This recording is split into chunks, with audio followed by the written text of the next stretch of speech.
So by now you might wonder, what is the big advantage of CDI over, for example, Spring Framework dependency injection? They seems to be doing pretty much the same things. So I said in the beginning of CDI presentation yesterday that CDI is a standardized but richer dependency injection framework than existing dependency injection technologies. So in CDI basics, we basically talk about basic features of dependency injection. Now in advanced, we are going to actually see more advanced features of CDI, and you can see why CDI is in fact providing richer dependency injection, the semantics. And I think there were a couple. There were a couple of questions yesterday. If there is a way that I can create an object myself? Okay, and that certainly is the case using what is called the producer. So here we are going to actually talk about 6 different advanced features of CDI. So let's start with the producer. In fact, this is probably the most important feature in this presentation. So producer method, you are going to use @produces annotation. This is allowing you to have an control over production of dependency objects. So instead of actually container finding the type of a class and create an object for you, what you want to do is you want to create a dependency object yourself. Okay, so that's the time that you can use produces the annotation. So producer method allow control over production of the dependency object, as I just said. And the features include a runtime polymorphism. So you as a producer of a dependency object could use some runtime conditions such as a business logic, time of the day, your mood, or something like that, and then return different object during runtime. Okay. Creation of non-bean instance. The objects to be injected are not. It doesn't have to be the instance of beans. It could be non-bean instance, like a face context object. Okay. Also, you can do custom setup. So when you create an object, you can do anything you want, including some custom setup. Okay, so objects require some custom initialization that is not performed by the bean constructor. Okay, for example, you want to actually set some values or something like that. So all these things are in fact possible as part of the process of creating dependency object. It is in fact another way of decoupling the producer from consumer. So yesterday we talked about the major themes of CDI was strong typing as well as loose coupling, meaning so we talk about the concept of strong typing. Everything is based on type, right?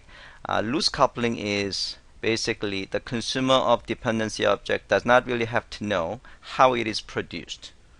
Okay? So basically this is another way of actually decoupling a producer of a dependency object from the consumer. Okay. In fact, the consumer does not have to know whether that dependency object was created by the container in a normal fashion or it is created based on produces the method that you provide. Okay. It also enables type-safe programming model for injecting Java EE resources. So this is something I'm going to actually talk about later on using an example. Okay, so let's talk about the first aspect. So I'm going to talk about each of these each of these aspects in a bit more detail. So runtime polymorphism. So let's see an example of that. So this is the consumer and this is the producer of a dependency object. So again, the consumer of dependency object does not really have to know how this dependency object gets created. Okay, so in this case, what this consumer wants is that what this consumer says is that I want a coder and chosen. So chosen is a qualifier. Remember the concept of qualifier we talked about yesterday and this morning. Basically, what this consumer wants is that give me a coder class object which is also qualified with a chosen. Okay, so basically this consumer wants chosen and coder type object to be injected. And this consumer really does not have to know how this gets created. Okay, so there could be some class that is annotated with this chosen qualifier, right? That is the example we have seen before, right? Or that object could be produced. So this is the produces case. So when you're using produces, you are basically producing chosen and coded type of object by providing a method. Okay? So in this code, you can actually create, by the way, there is another qualifier called the new. Okay? So this new is basically creating an object of this class. So there is a two class of test code import class and the code import class. Okay? These two objects are created by the container and injected as an arguments like this. Okay?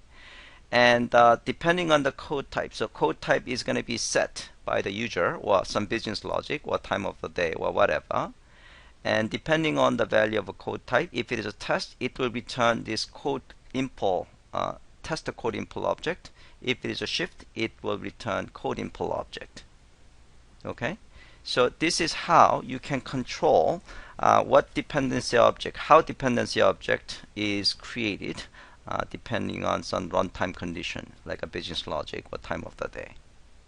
Okay? This is the creation of non-bean instance. Again, if the consumer wants to have faces context object, so faces context object is not a instance bean, and then here you can actually use the produces and faces context, and here faces context get instance, and it will return. Okay. All right, so let's talk about the exercise 1. So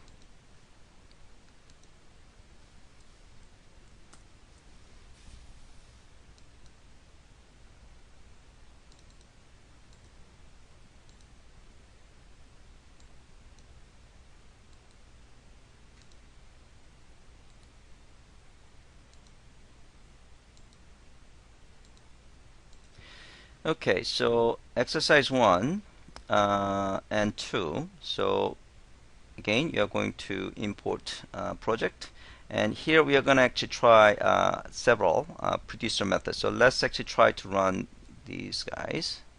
Okay, we're going to actually try just 1 and 2. Okay.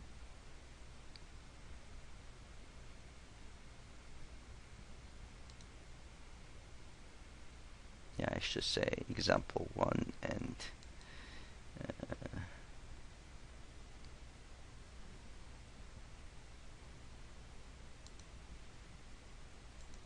okay, so I have imported already.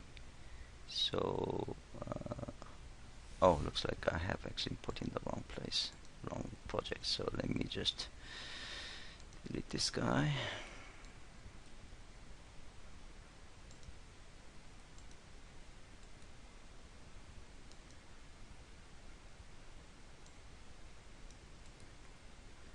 Delete it.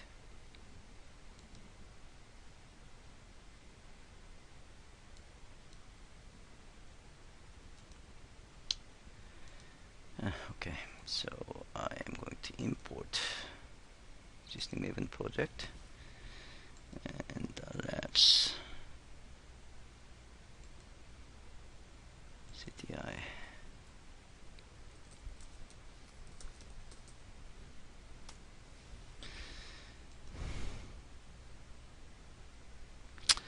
Okay, so we're going to try producer method example 1 and example 2. So let's run this guy.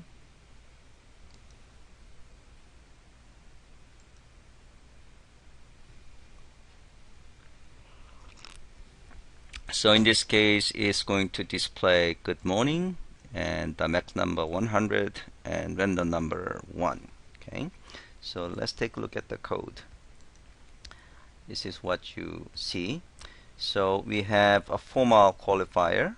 Okay, this is something we have seen before, and then here what we are doing is that instead of creating a class that is the formal with a formal qualifier, we are going to produce it ourselves. So it produces a formal and string type. So it's not creating just a regular string type. It's going to create a combination of formal plus string type. So here, depending on the time of the day, it will return different formal greeting string. Good morning, good afternoon, good evening, and good night. So this right now is morning time. So it returns good morning. Okay. If you're from India, it probably display good night or something like that.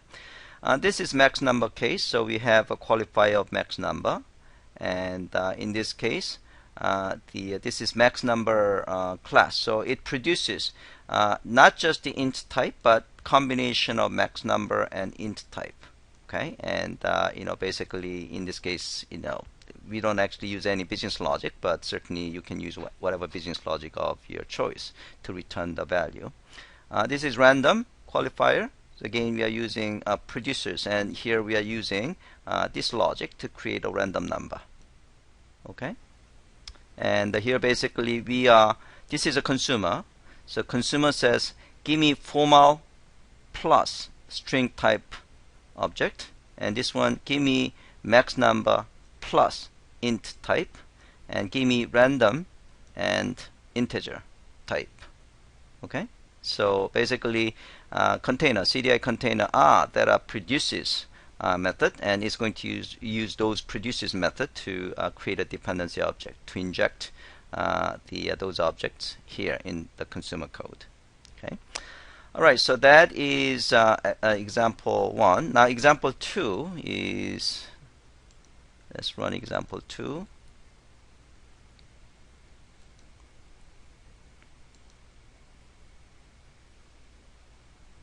So in this case, depending on the what you select, so let's actually see shift letters, non-testing code. You say type A, then you can specify number of shift. So if you say 2, then in code it will return C. Okay, if you say 3, then it will return D. Okay, however, if you choose test, okay, then if you encode, it will return testing code. Input string is A and shift value is 3. Okay, so depending on what you choose, it will return different object. It will use a different object, and the different object will be used, okay, to display the value here. So let's take a look at the code.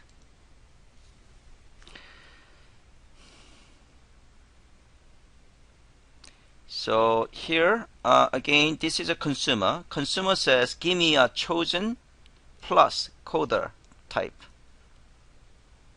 Okay, and so the container will take a look at if there is a produces method that can create this chosen and coder object. Okay, so there is one. So in this case, depending on the coder type, so this coder type is, if you take a look at the index.xhtml file, that will be captured as a coder type.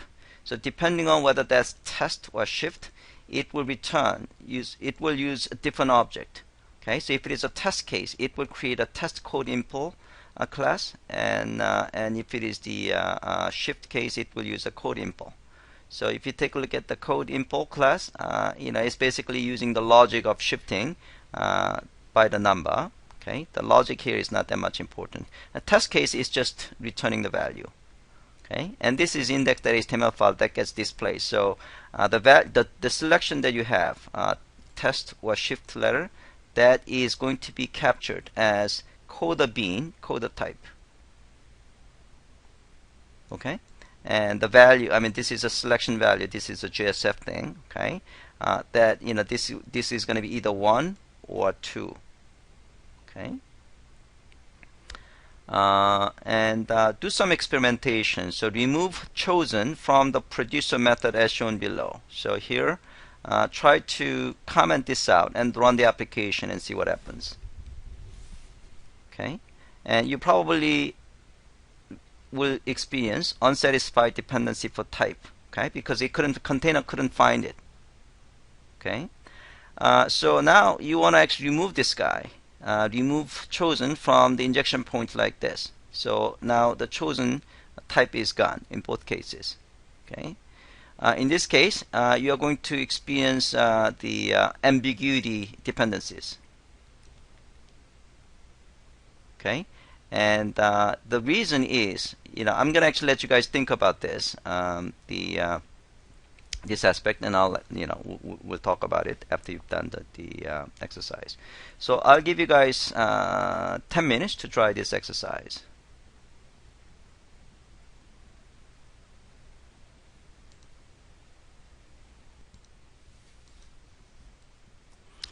Next one is type safe use of Java EE resources. Okay. So in this case, what we are doing is we define what is called the user database qualifier. Okay. And then what we are doing is we use produces, and here it produces the type of user database plus persistent context and entity manager. So the reason this could be useful is that in Java EE application, in general, a typical application might use a single persistent context, but it might actually use a multiple it might use the multiple persistent context. In that case, that's the reason you might have to specify unit name, which is a string. And whenever you need entity manager, without using this the qualifier, you might have to have these two lines of code in many places where you are using this persistence unit. So what that means is that there might be a possibility of you kind of mistyped it or something like that. Okay. So what you want to do is you want to actually define the user database, which is actually a combination of this in a single location, and then later on you want to use the user database anytime that you need the entity manager. So you are actually minimizing the location where you are using a string like this. Okay, does that make sense? So instead of having multiple places where you have these two lines of code where unit name is in string form, thus increasing the possibility of malfunctioning application, you're actually confining to a single location where you specify the string once, and then you're basically producing this user database, the annotation, which is actually for generating this. Okay, the type of is in this case is basically defining the type, okay, of persistent context. And then in the consumer case, is actually injecting a user database. So this user database is basically reflecting this guy, this persistent context. Okay.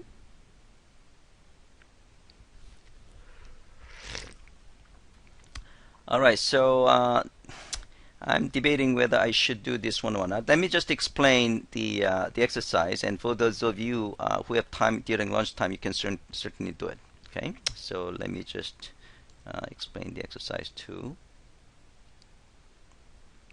So this one actually involved the database.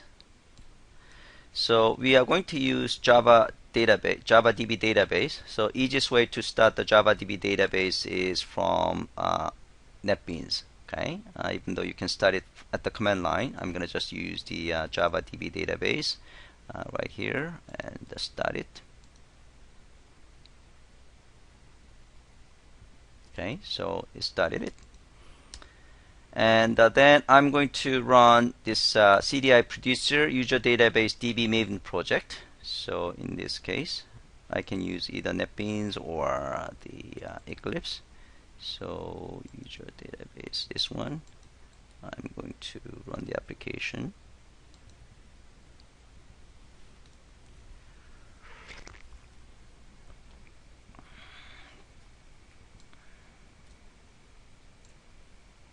So whenever you so you can actually see this one. So you type a string and then submit, it will be added to the database. Okay, so and then when you click show items, it will display things. Okay, so let's try it. Run Java EE6, submit, and run Java EE7, submit.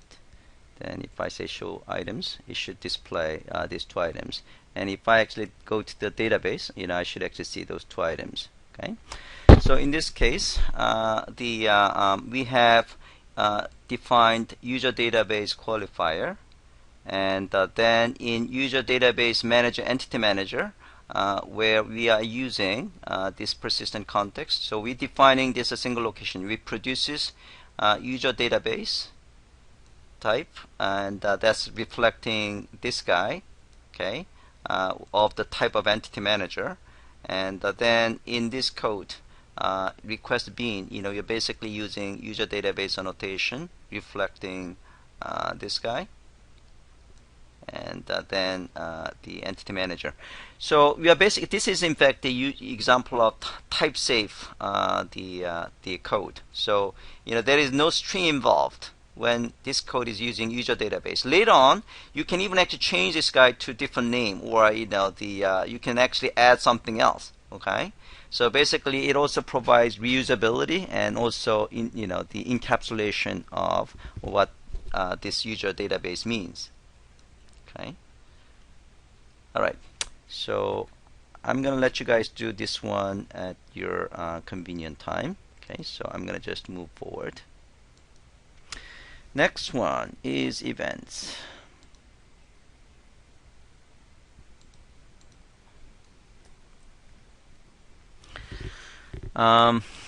If you know the event model of Java, it is basically based on very complex the event model. So you have an event source that has to be registered with event listener, and so these are basically the swing event model, right? When a button is clicked, and then there has to be some event listener that is registered with the event source, and then the event source is going to actually run the method of the event listener and things like that. It's very complex. Now in CDI, the event model is very much simplified, so it's very simple to write event model using CDI. So in this case, again, completely decouple the action, event producer, and reactions, event consumer. Okay, so there is no compile time dependency between event producer and event consumer. So that's not the case in old the event model of Java. Event object acts as a payload. Event object could be any POJO class, and it contains a state. Okay, so that is actually behaving as a payload, and the event object is going to be propagated from producer to consumer. You can also use a qualifier that acts as event selectors. So instead of actually getting all the events, you might in fact use a selector to qualify, meaning you want to limit the type of events you want to receive. Okay, and the event listener can observe the event immediately or after transaction completion or asynchronously. And here we are going to actually mostly focus on immediate event observation. So how do you actually implement a CDI-based event model?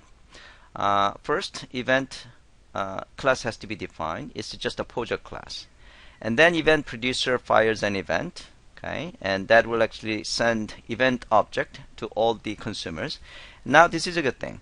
Event consumer, only thing the event consumer has to do is by using observes annotation. It's very, very simple. So let's take a look at each of this code. So this is the first step, defining event object. So this is a POJO class. So we, in this case, defined what is called a logged in event. So it has a single field as a state, a user state. Okay. And then event producer should have injected of event object whose generic type is logged in. Okay, so the event producer has to have an event type object. Okay, so we're going to call it in this case logged in event. Okay, and the way that the event producer is going to fire an event is just basically calling fire method of this event object by sending new POJO object instance of event class. Okay, so we created the logged in event, basically getting some data. And as far as the event consumer or event observer is concerned, only thing it has to do is to use observes and then type of event. Okay, so if you remember again the old the event model, there is no registration of event listener to the event source and all that stuff. Okay, so as far as event consumer is concerned, only thing it has to do is just using this annotation.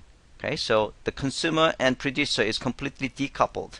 Consumer does not have to register itself to the event source anymore. Okay, so event consumer doesn't even know how the event producer generate this event. Okay. All right, so that's exercise 3. So let's try the weld servlet event. Okay, so that is weld servlet event. So let's run this application.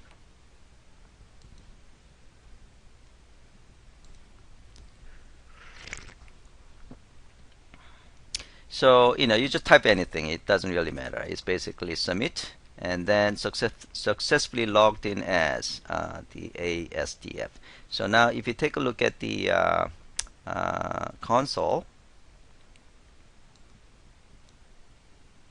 actually I want the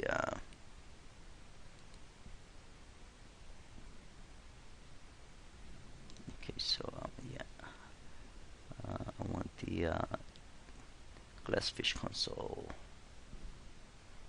not Tomcat.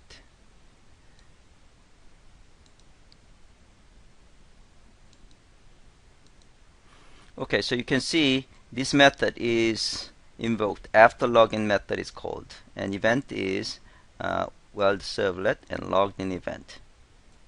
Okay, so this is from the event observer. Okay, so I'm going to use the documentation to explain the code. Okay, so when you run the code, and basically you are going to see this after login method is called. Okay, and so in this case, so we have a single class that actually functions as event consumer and event producer. Okay, so here the inject logged in event. So as the event producer, I need this event object. Okay, and it's going to fire an event whenever the login method is invoked. When you click something, after entering some values, this login method is invoked, and then this is going to be event producer. So it's going to fire, and it's basically the username and fire event. And then we also have an event consumer method in the same class. So here we have after login, and basically it observes this login event type. Okay, so this is why you actually have this event to be displayed. Okay, and this is the login event. Okay, you can add more event handlers. So here we are going to add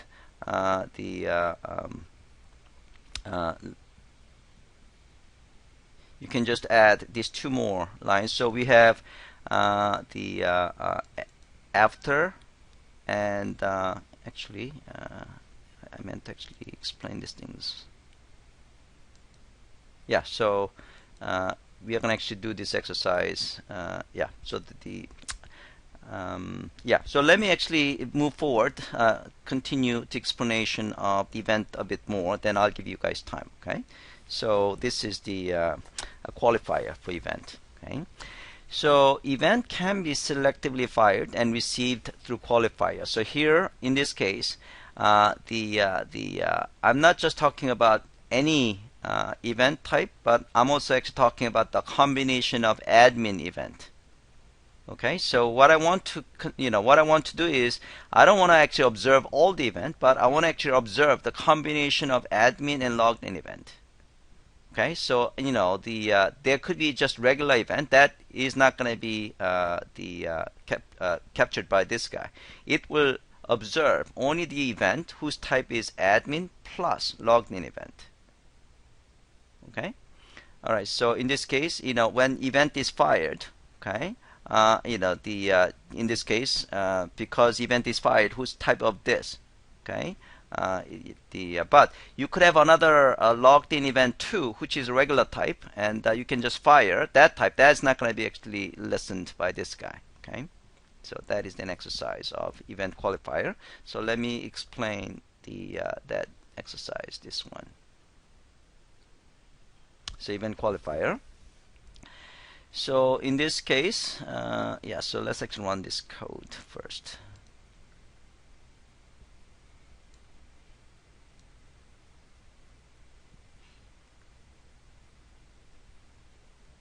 Oh, I think this is a code that you have to make a change. Okay. All right. So I'm going to actually ask you guys to make a changes.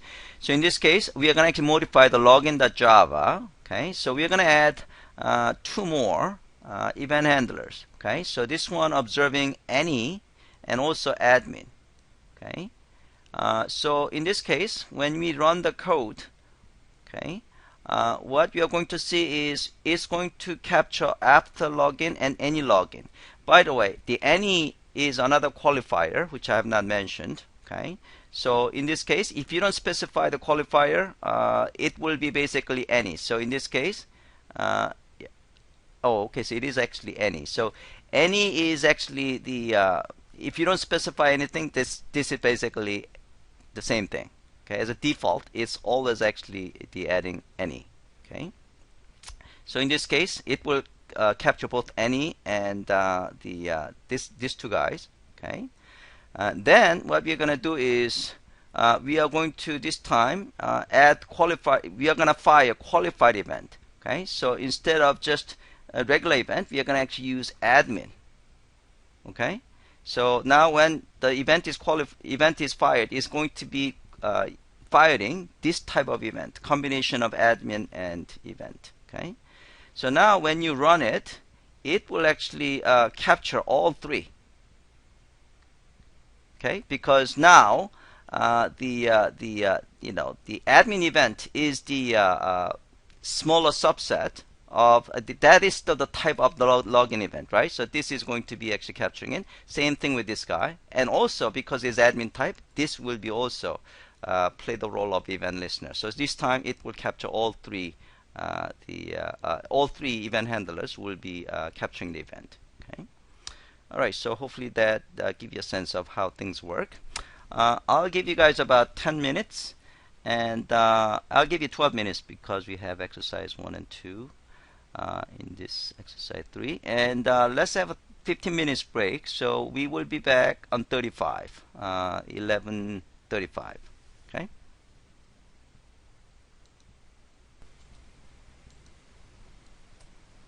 Next topic is alternative.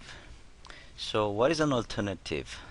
So any bean that is annotated with alternative is not considered for injection. Okay, so I wish they actually use a different name for this. Maybe ignored annotation or something like that. But again, if you're using alternative annotation for the bean is not going to be considered as a candidate for injection. So you could in fact have multiple beans that match injection type without ambiguity errors. For example, you have multiple beans, and let's say you have 3 beans that are the same type, and 2 of them actually annotated with the alternative annotations. Then those 2 beans are not going to be considered as candidates. So there is only one single case, so there is no ambiguity exception. Okay. Now, if you want that bean that is annotated alternative annotation to be considered for injection, then you have to activate it in beans.xml5. So this is the first example that we are using beans.xml5 for the besides the as indication for the application archive file. Okay. So provide the replacement implementation during deployment. So you can apply alternative annotation 2 or more beans, and based on your deployment, specify the bean you want to use in the beans.xml configuration file. So this could be useful for mock testing. Okay, mock object testing. So mock objects are annotated with alternative. So in normal operations, beans with alternative will not be considered for injection, but in testing operation, you're going to activate it using beans.xml file. So this is the code. So suppose I have a test code import that I want to use for testing. I'm going to actually set it as alternative. So it's not considered as the candidate during during production environment. However, in testing environment, I want to use it. In that case, I'm going to add alternative elements and the name of the class in beans.xml file. So if you have this bean to be activated like this, and this is the one that will be used. Okay, so let's do exercise 4. So exercise 4 is we're gonna use alternative encoder. So let's try alternative encoder. And this one. So run as.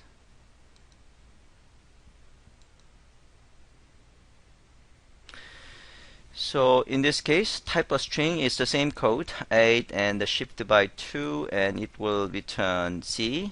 Okay, and so this is a case that we are using the code import class. So test import class is not being used.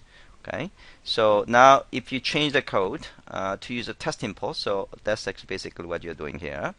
Now, so it's actually using only code import regular class. Okay, now you're going to so this is a case we actually inject coder, and then this is the coder class. Okay, and we also have a test code import class. Okay, which is the implementing coder. So without alternative, it will result in ambiguity exception, because there could be actually two classes that implement coder. Okay, but by setting alternative, this class is not going to be considered as the candidate. Okay, so in our case, if you just change this guy to, let's change test, and if you comment this out, then you will experience ambiguity error. Okay, so you can certainly try that out. And now if you want to use this, and now if you take a look at beans.xml file, okay, so beans.xml file is src here, web app, and the web inf. So this is a beans.xml file. So beans.xml file right now, this is commented out. Okay, so now if I want to use a test code import instead of the code import class, then I'm going to uncomment. Okay, and save the change. Now if I run this code,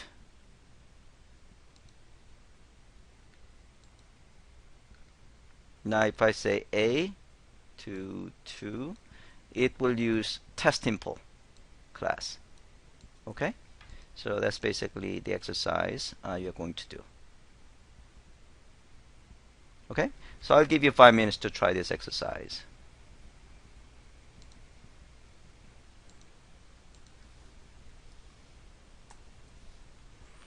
And next topic is interceptor. So I assume most of you know the concept of interceptor. Basically, interceptor in CDI provides improvement in Java EE5 non-CDI based interceptor schemes. And we're going to actually learn how we are going to use CDI based interceptor. Basically, you're going to define interceptor binding and write interceptor implementation, and then you can apply the interceptor to the target. By the way, this is another example in which you have to specify your interceptor in the beans.xml file. So let's talk about the issues of non-CDI based interceptor. So these are existing interceptor schemes in Java EE5 before CDI. So in this case, this is an example. So suppose if you want to apply interceptor, 3 interceptor classes to your stateful EJB bean, basically you specify the names of the interceptor classes like this: add interceptors, and then names of the interceptors. Okay, and so basically you are hard coding these interceptor classes in your code. Okay. So if you want to change, if you want to add or remove interceptors, then you have to change code in various places. In fact, if you want to actually apply the same these interceptors in multiple places, then you have to go those multiple places to change. Okay. And another problem is order of interceptor classes might not be guaranteed. So the order is going to be the order that you specify here. But if you move this code in someplace else, by accident, you might actually change the order. Okay, so order is not guaranteed. The order of the interceptor class is not checked. Okay, by the compiler in a sense. Okay, so there is no way that you can specify the order of the interceptors in this scheme. Okay, and it looks verbose. That's just too much typing. So these are the issues of non-CDI based interceptor scheme before CDI.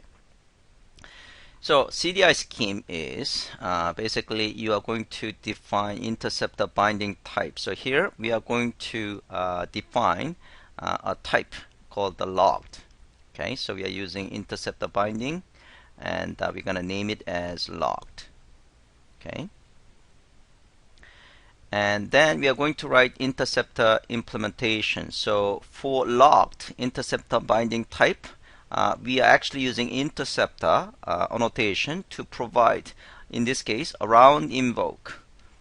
So the around invoke implementation. So basically, it's going to do something before a method is invoked. Target method gets invoked, and after target method is invoked, we can do something as well. So in this case, we are going to just return after we call the target, but you can just call it and then you can do something else before you return it. Okay, so this is around invoke. So you do before and after invocation of a target method. Okay, so now you write the intercept implementation class, and then you're going to apply the interceptor to a target. So this is a target where this logged interceptor is being applied, meaning so this could be used at the class level or method level. So in this case, it's being used in the method level. So this is a target method. So this target method, before this pay method gets invoked, so that's the target method. So this will be invoked, and in this case, we're not doing anything after that. So basically, this logging will be performed before calling pay method. Okay. Now, as I said before, the interceptor has to be activated through the beans.xml file. I'm not really sure personally why this is the case, but this is the way it works right now. Okay. So that is exercise 5. Exercise 5. So here we are going to. Yeah, I think the reason that you have to actually specify, I think the designers made the requirement to specify interceptor in the beans.xml file is, for convenience. Sometimes interceptor people wants to actually, enable or disable interceptor in a flexible fashion. So by specifying in the beans.xml file, it has another means for the developer or deployer to enable or disable. I think that's the reasoning of the requirement of having this one being specified in the beans.xml file. All right, so let's actually run the first one, the interceptor event bill payment. Okay, so whenever payment method is being invoked, we are going to actually call this interceptor. Okay. So let's this one, interceptor bill payment.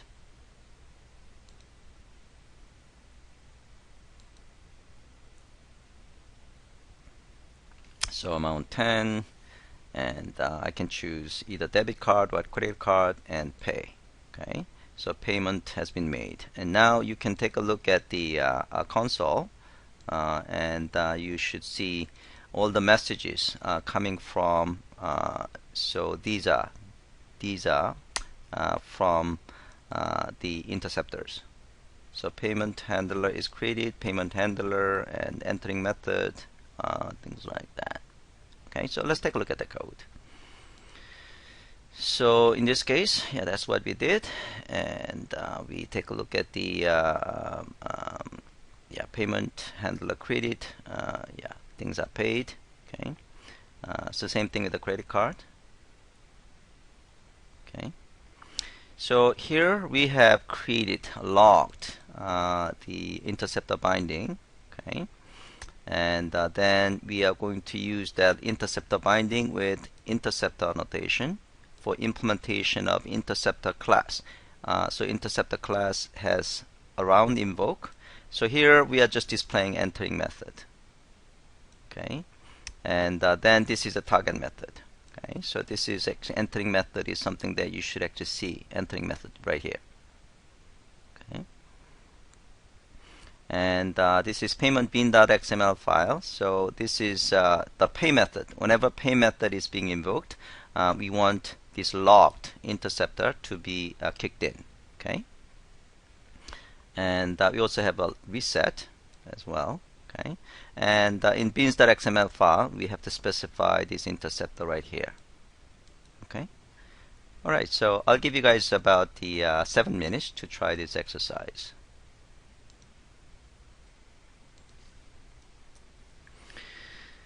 Now you can have multiple interceptors by having interceptor in various locations. So when you have interceptor at the class level, then that interceptor will be applied to all methods. And if you have interceptor on the method level, that interceptor will be applied only on that method. So in this case, we have two interceptors. Whenever transfer method is invoked, both transactional as well as secure interceptor will be applied. Now, you can specify the order in beans.xml file if you're using CDI. As I said before, the interceptor schemes before CDI, you cannot find a way. There is not a way to specify the order. But in beans.xml file, you can specify the order of interceptors. Okay, so here beans, and then you specify the set of interceptors, and in this case, security interceptor will be applied first, and then transaction interceptor will be applied next. Okay, so there is no ambiguity in terms of the order of interceptor being applied. Okay, so here we're going to actually skip interceptors because this is pretty straightforward concept. Now, you can also create what is called the composite interceptor binding. So, one of the issues of pre-CDI interceptor scheme is this verbosity, right? Okay, so you have to actually type a lot of interceptors. Suppose you got 10 interceptors, then you have to actually have these 10 interceptors. You have to actually do that in every location that you have to apply those interceptors. So this verbosity could be actually handled by creating what is called the composite interceptor. Okay, so here I'm creating what is called the business operation interceptor, and that is basically a combination of secure and transactional interceptors. Okay, and you can also actually have this one to be more semantically meaningful to your to your application. And every time that you need to use these two interceptors, you're going to use business operation interceptor. Okay, so instead of using those multiple verbose interceptors, now I'm using business operation interceptor like this. Okay, so this is using composite interceptor. Moving forward, decorator. What is a decorator? Decorators implement the decorator design pattern. Okay, so basically allows implementation of additional business logic for a bean. Okay, so a decorator can decorate interface they implement, and then you can also use a delegate to inject the original object. And also decorators must be activated through beans.xml file. Okay, so let me show you example how things work. So I am creating the code decorator class, which is annotated with the decorator, and it implements a coder. Okay, so any coder I'm going to specify with delegate the annotation. So basically this coder is the delegate, as you can think of, is like a target that is being decorated. Okay, and then this target could be actually invoked using this coder and code strings, but anything else is actually, in this case, these logics are all decorating this guy. Okay, so in this case, you're basically adding business logic to your interface. Okay, so coder is interface, right? Okay, and you also have to specify the decorator in the beans.xml file. So we have seen examples of usage of beans.xml file. So decorator, interceptor, and then what was the one? For creating a mock object. Sometimes I forget. Interceptors. The alternative. Sorry about that. So alternative and interceptor and decorator. Those are the things that you have to specify in beans.xml file. Okay. So moving forward. So this is the decorator class. Okay, so let's take a look at the exercise 6. So exercise 6. So here we're gonna run CDI decorators. So this is exactly the same application, and again, if I call 1 and encode, what you're going to see is the B is from the target, the decorated coder class, and this is from the decoration. Okay, so let's run the decorator.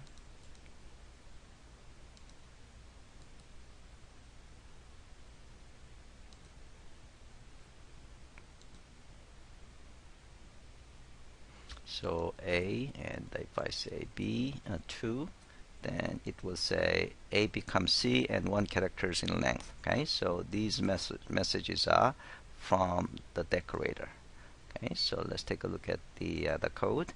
So here we have decorator for code decorator, and this target class is annotated with a delegate, and so we're actually calling that delegate object method, and these are the methods extending this decorated target. Okay, and this is code input class we have seen before. Okay, and again you have to use beans.xml5. Okay, so I'm going to give you guys 3 minutes to try this exercise, and then we are going to move forward. Okay.